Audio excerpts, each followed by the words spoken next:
नमस्कार, मेरा नाम हिमांशु है और आप अभी बिहार 24 न्यूज़ देख रहे हैं। अभी हमारे साथ हैं रोहतास जिला के करहगढ़ प्रखंड क्षेत्र अंतर्गत बभनी पंचायत के मुखिया जी। मुखिया जी का नाम वरुण कुमार सिंह है और यह एक शिक्षक के रूप में अभी इसी जिले के एक प्रतिष्ठित संस्थान में कार्यरत है। एक बात हम करना चाहेंगे मुखिया जी, और आपको बता दें कि जो मुखिया जी हैं इनके पिताजी को एक मरतबा फांसी की सज़ा दी जाती है न्यायालय के द्वारा, और एक बार जो अभी हाल में दिया गया है एक उम्र कैद की सज़ा दी जाती है। और यह पूरा प्रकरण क्या है, पूरा मामला क्या है, सबसे पहले मुखिया जी से जानेंगे। सर्वप्रथम मुखिया जी, आपका स्वागत है हमारे चैनल पर। बहुत बहुत धन्यवाद आपका। एक बात बताया जाए कि जो आपके पिताजी, क्या नाम है उनका? विश्वनाथ सिंह। अच्छा, विश्वनाथ सिंह जी एक सामाजिक कार्यकर्ता के रूप में इस प्रखंड में, इस क्षेत्र में वह जाने गए और लगातार समाज सेवा की। कभी चुनाव ना लड़ा कि नहीं लड़ा? उन्होंने कभी चुनाव नहीं लड़ा क्योंकि उनको अपने निजी और व्यक्तिगत स्वार्थ से ज़्यादा लोगों की समस्याओं को लेकर के हमेशा वो खड़े रहे।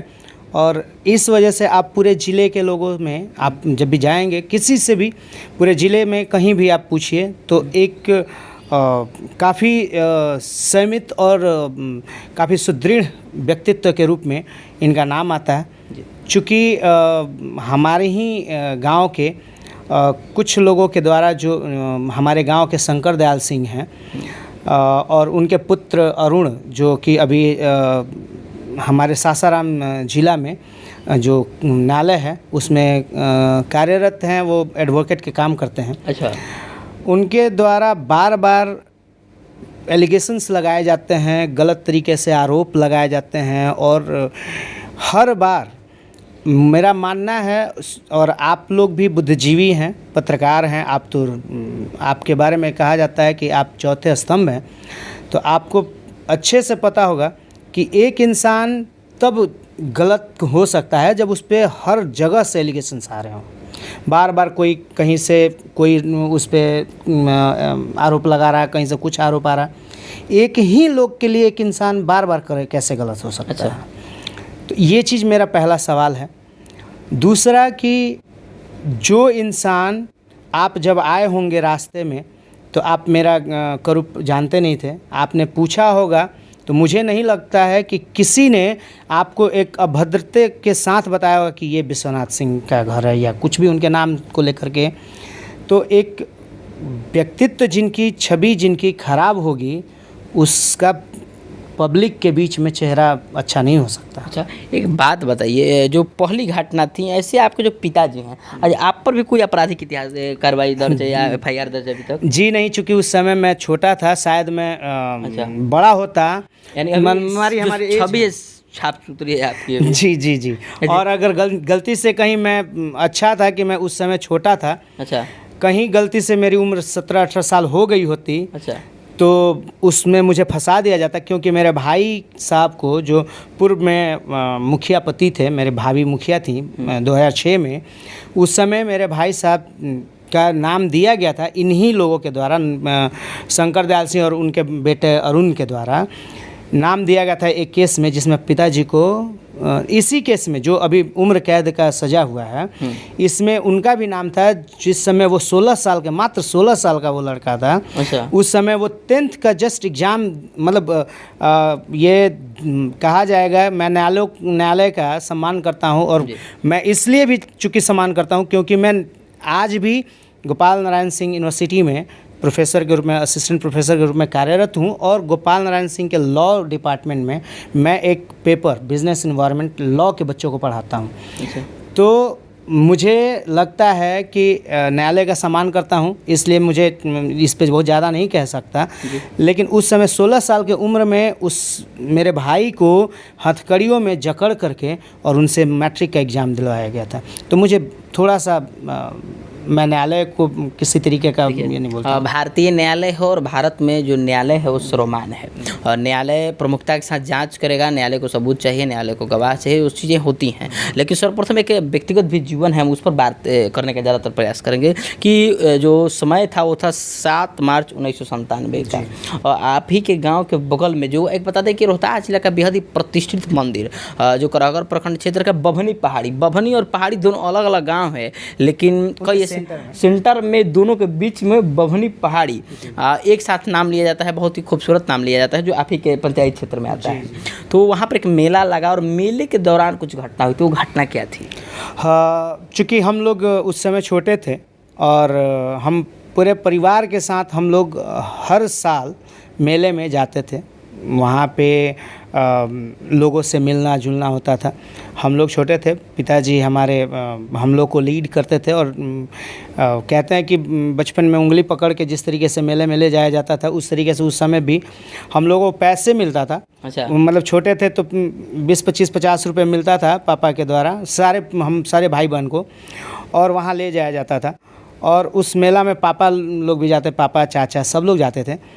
और उसी दौरान वहाँ हम लोग मौजूद थे और उसी दौरान गोली चली। अच्छा। और पूरे मेले में अच्छा, ये चर्चा हुआ कि विश्वनाथ सिंह मारे गए। अच्छा। पहला जो शब्द आया था कि विश्वनाथ सिंह मारे गए, और हम लोग आनन फानन में वहाँ से जान बचाते हुए अपने घर भागे। और उस समय मेरा एक भतीजा है, भाई का लड़का, जो कि इस केस में वो भी हैं, मेन मुद्दालय के रूप में हैं वो। उनका बेटा इतना छोटा था कि उसको कंधे पे रख करके हमारे एक चाचा जो इसमें वो भी मुद्दालय हैं, वो हेडमास्टर से रिटायर हैं। अभी 7 साल 6 साल पूर्व में वो हेडमास्टर से रिटायर थे। उस समय वो हेडमास्टर थे। उन्होंने अपने कंधे पे उस बच्चे को लेकर के भाग रहे थे, और ऐसे में चारों तरफ हल्ला हुआ कि विश्वनाथ सिंह मारे गए। सत्येंद्र सिंह नाम का जो व्यक्ति वहाँ उस मेले में मारा गया था, पहला गोली उसने चलाया। अच्छा, किसके ऊपर चला है वो? अब ये चूँकि हम लोग वहाँ थे, देखे नहीं, ठीक है, हम देखे नहीं तो इस पे बहुत ज़्यादा हम बता नहीं सकते हैं। ये न्यायालय का ही काम है और पुलिस का रिपोर्ट। हाँ बिल्कुल, आपके पास कॉपी मिल जाएगा अगर आप चाहेंगे तो, न्यायालय का कॉपी मिल जाएगा, उसमें है सारा कुछ स्पष्ट है, ठीक है। तो मुझे अभी जो उम्र कैद 18 तारीख को पिताजी को, चाचा को और बड़े भाई को जो सुनाया गया। कितने लोगों पर उम्र कैद की सज़ा सुनाई गई? एक्चुअली इस पूरे घटना में 20 लोगों का नाम था। अच्छा। जिसमें मेरे बड़े भाई साहब जो थे, जो पूर्व में मुखिया भी रहे हैं, वो उनका उम्र कम होने के वजह से उनको बाइज्जत बरी किया गया था। वहीं से 27 साल के जो ट्रायल का पीरियड रहा इस केस का, उसमें लगभग मेरे भाई साहब को लेकर के 7 लोग का नेचुरल डेथ हो गया था। अच्छा, 19 में से एक को बाइज्जत बरी कर दिया गया, बाकी 7 हाँ, सुरक्षित। 6 लोग। अब कितने लोग बचे हैं? 13 लोग मरे थे, जिसमें 13 लोग बच गए ना? 13 लोग इस केस में अभी भी थे, नामजद थे। अच्छा। जिसमें एडीजे 19 अच्छा के जो साहब हैं, उन्होंने 10 लोगों को उस केस में बाइज्जत बरी किया था। अच्छा, उसके बाद यानी पहले समझा जाए तो पहले 7 लोगों की मौत होती है जी। एक पहले ही बाइज्जत बरी होते हैं, उसके बाद बाकी बचे 13 में से 10 को ही बाइज्जत बरी किया, बाकी बचे 3 में कौन? 3 में मेरे पिताजी हैं श्री विश्वनाथ सिंह, मेरे छोटे चाचा श्री हनुमान सिंह शिक्षक, और मेरे बड़े भाई साहब एक बड़े पापा के लड़के हैं राजीव रंजन सिंह। अच्छा। जो कि ये 2 लोग तो पापा और बड़े भाई जो हैं सामाजिक कार्यकर्ता हैं, आप कहीं भी पूछेंगे तो सब लोग बताएंगे। अच्छा। इन लोगों को बार बार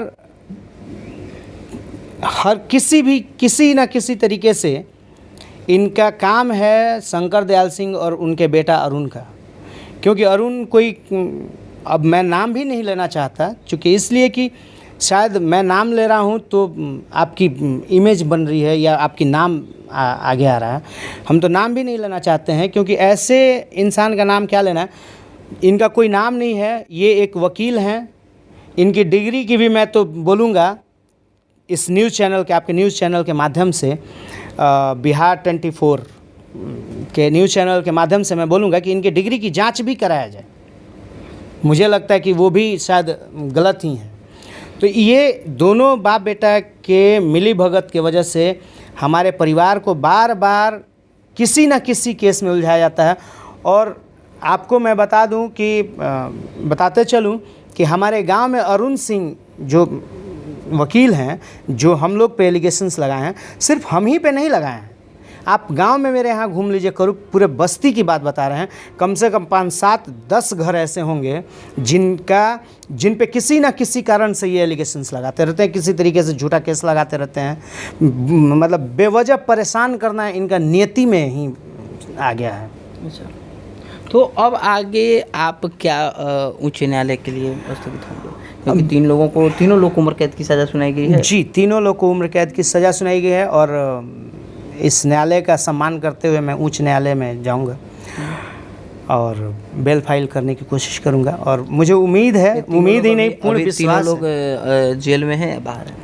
अभी जेल में 7 तारीख को ही कस्टडी में चले गए थे। अच्छा, इन्होंने आत्मसमर्पण कर दिया था न्यायालय के सम्मान को। जी। और मैं आगे उच्च न्यायालय में जाऊंगा और मुझे उम्मीद है, मुझे पूर्ण विश्वास है कि कहीं ना कहीं हमारा मानना है कि कहीं ना कहीं हम सब के बीच में कोई एक शक्ति है, कुछ है जो कि हमें न्याय दिलाएगा। चलिए, न्याय दिलाएगा। भारतीय संविधान और भारत की न्याय संहिता पर आप विश्वास रखें, क्योंकि आज से इनसे पूर्व भी एक कांड में आपको पिताजी को फांसी दे दी गई थी, तो ऐसा क्या था मामला? उसमें भी इन्हीं लोग के द्वारा मेरे पिताजी पे एक झूठा आरोप, एक बच्चे की हत्या, इन अपहरण और हत्या का मामला इन मेरे पिताजी और मेरे परिवार पे, उस समय भी मेरे परिवार पे ही, मेरे बड़े भाई पे, मेरे एक बड़े पापा के लड़के पे, चाचा पे और पिताजी पे एक झूठा आरोप के तहत इनको फंसाया गया था, जिसमें अपहरण और हत्या का घटना था। उसमें कितने लोगों पे थे? उसमें 5 लोग थे, जिसमें 2 लोगों को फांसी हुआ था, बाकी को ये उम्र कैद हुआ था। अच्छा, 3 लोगों को उम्र कैद था और वो भी अभी बाहर हैं? जी, सब लोग को बाइज्जत ये कोर्ट ने, हाई कोर्ट, उच्च न्यायालय ने बाइज्जत रिहा किया। और इतना ही नहीं, आपको जान करके एक ये होगा कि इसके लिए फिर अरुण सिंह ने सुप्रीम कोर्ट में भी एडमिट करने की कोशिश किया था, ये केस को, लेकिन वहाँ पे नहीं हुआ, क्योंकि यहाँ पे उसमें कुछ था ही नहीं, झूठा एलिगेशंस था। अच्छा। उसमें सीबीआई का जांच तक भी हुआ था, जिसमें कुछ भी मिला नहीं। तो आप सुन रहे थे वरुण कुमार जी को, जिनका अपना जो मत था, इन्होंने कहा माननीय न्यायालय का सम्मान करते हुए, बाकी भारत में न्यायालय सर्वमान्य है, हम सबों का इसका मान का ख्याल रखना चाहिए और न्यायालय जो भी होगा सत्य होगा और उनकी जो न्यायपालिका है उस पर हम लोग को विश्वास रखना चाहिए और उसका सम्मान करना चाहिए। मैं आपसे एक चीज़ और कहना चाहूँगा जी कि मुझे नहीं लगता कि मैं ना तो मैं जज साहब की कुर्सी पे हूँ, ना मैं संविधान को बहुत अच्छे तरीके से जानता हूँ, लेकिन आपको बता दूँ कि जो वकील अरुण सिंह हमारे पिताजी पे या हमारे भाई पे या हमारे परिवार पे या फिर गांव के अन्य लोगों पे आरोप लगाए, सिर्फ लोगों पे ही नहीं, आपको बताते चले कि जिस दिन 7 तारीख को न्यायालय ने हमारे पिताजी को कस्टडी में लिया था, उस दिन उन्होंने एक न्यूज़ चैनल के माध्यम से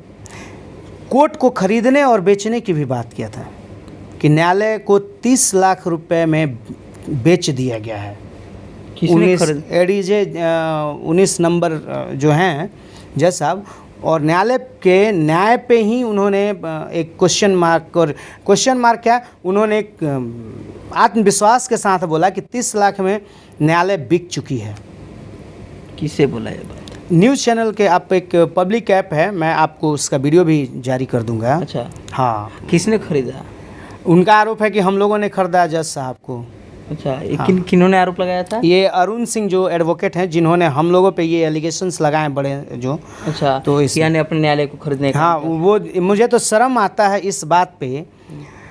आपको मैं पहले भी बताते आ रहा हूँ कि न्यायालय को हम लोग, न्यायालय का सम्मान करते हैं, और चूँकि मैं शिक्षक हूँ और मैं लॉ के स्टूडेंट को पढ़ाता हूँ, तो मुझे थोड़ा सा घृणा आ रहा अब कि अगर इस तरीके के वकील जो न्यायालय बेचने की ही बात कर दे रहे हैं, जिनको अपने जहाँ कर्म भूमि है जो, उसको ही बेचने की बात कर रहे हैं, ऐसे वकील को या ऐसे लॉ के स्टूडेंट को मैं शायद पढ़ा रहा हूँ, तो मुझे घृणा आ रहा है कि इस तरीके के वकील आ रहे हैं सामने।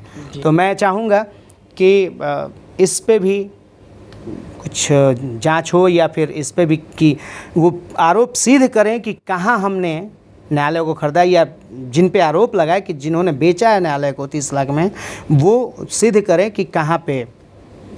चलिए, यह जांच का विषय बनता है और माननीय न्यायालय पर अगर उन्होंने सवाल खड़ा किया तो माननीय न्यायालय का बात बनता है जांच करने का। बाकी हम लोग न्यायालय का सम्मान करते हैं और उनके सम्मान के लिए, क्योंकि भारतीय संविधान, भारत का ये सभी नागरिकों का हक बनता है कि वो न्यायालय का सम्मान करे। और न्यायालय भगवान का एक मंदिर है, एक स्वरूप है। बाकी लगातार ऐसी ही जो खबरें हैं उनको लेकर हम बन रहेंगे। मिलते हैं अगली वीडियो में, तब तक बन रहे हैं आप हमारे बिहार 24 न्यूज़ के साथ।